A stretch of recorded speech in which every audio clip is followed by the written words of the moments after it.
Assalamualaikum warahmatullahi wabarakatuh. Ketemu lagi sama saya Riki Hardianti. Saya mengajar di SMK 5 Tanjung Jabung Barat. Hari ini saya akan menyampaikan strategi promosi.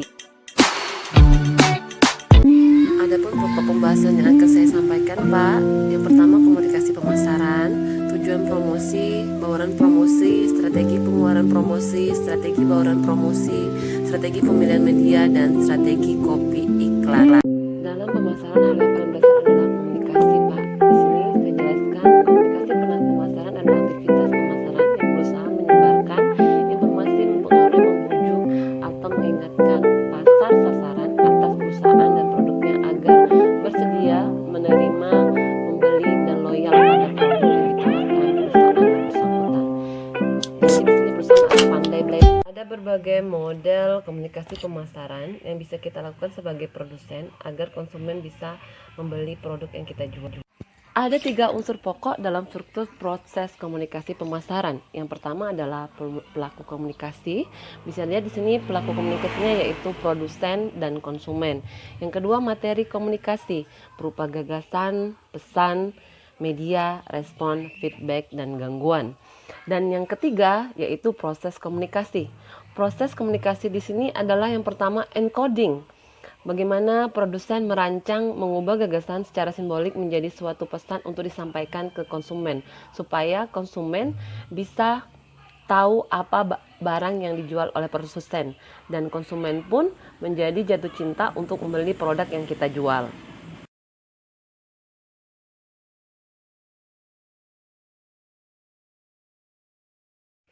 Dalam pemasaran, ada beberapa hal yang kita harus lakukan supaya pembeli menjadi suka dengan produk kita. Yang paling utama adalah promotion atau promosi. Tujuan utama dari promosi adalah menginformasikan, mempengaruhi, dan membujuk, serta mengingatkan pelanggan sasaran tentang perusahaan dan bauran pemasarannya.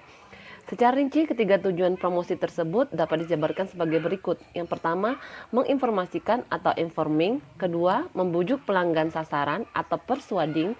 Yang ketiga, mengingatkan atau reminding. Ketiga, tujuan promosi ini adalah supaya promosi kita bisa sampai ke konsumen dan konsumen bisa tahu apa yang kita jual. Meskipun secara umum bentuk-bentuk promosi memiliki fungsi yang sama, tetapi bentuk-bentuk tersebut dapat dibedakan berdasarkan tugas-tugas khususnya.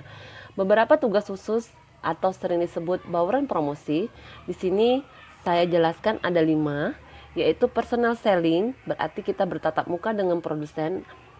Kedua, mass selling, memerlukan periklanan dan publisitas. Yang ketiga, promosi penjualan. Public relation, biasanya ini perusahaan bersama kelompok membangun hubungan dengan komunikasi secara langsung. Yang kelima, direct marketing atau penjualan langsung tanpa perantara. Setelah kita tadi membahas tentang bauran promosi, akhirnya kita sampai ke strategi promosi. Strategi promosi di sini berkaitan dengan masalah-masalah perencanaan, pelaksanaan, dan pengendalian komunikasi persuasif dengan pelanggan. Strategi promosi ini bertujuan untuk menentukan proposal personal selling, iklan, promosi penjualan. Apa-apa saja sih strategi pokok dalam strategi promosi? Di sini ada 6 yang akan saya sebutkan. Yang pertama, strategi pengeluaran promosi. Yang kedua, strategi bauran promosi. Yang ketiga, strategi pemilihan media. Yang keempat, strategi copy periklanan. Kelima, strategi penjualan. Dan yang keenam, strategi motivasi dan penyediaan tenaga penjual. Ada beberapa faktor yang menentukan bauran promosi agar berhasil di tangan konsumen. Yang pertama adalah faktor produk. Dengan mempertimbangkan karakteristik dan cara produk itu dibeli, diasumsi, dan dipersepsikan. Yang kedua, faktor pasar. Yang ketiga, faktor pelanggan. Yang keempat, faktor anggaran. Dan yang terakhir adalah faktor bauran pemasaran. Sebelum kita menentukan strategi apa yang kita pakai untuk mempromosikan produk yang akan kita jual, kita harus memilih dulu strategi pemilihan media. Tujuan dari strategi ini adalah memilih media yang tepat untuk mengiklankan produk yang akan kita jual. Karena dengan membuat strategi pemilihan media, pelanggan akan menjadi tahu, paham, menentukan sikap, dan membeli produk yang dihasilkan oleh perusahaan kita. Banyak media yang bisa kita pakai bisa menggunakan surat kabar, majalah, TV, radio, bahkan gadget. Ada beberapa cara untuk menentukan tujuan periklanan, yaitu inventory approach, hierarchy approach. Misalnya kita memilih strategi dari pemilihan media yang kita pakai untuk promosi. Selanjutnya kita lanjut ke strategi copy iklan. Copy adalah isi dari iklan. Copy berfungsi untuk menjelaskan bagaimana manfaat produk yang kita jual, memberi alasan kepada konsumen mengapa harus membeli produk kita. Copy yang efektif harus menarik, spesifik, mudah dimengerti, singkat, bisa dipercaya, sesuai dengan keinginan pembaca atau konsumen, serta persuasif.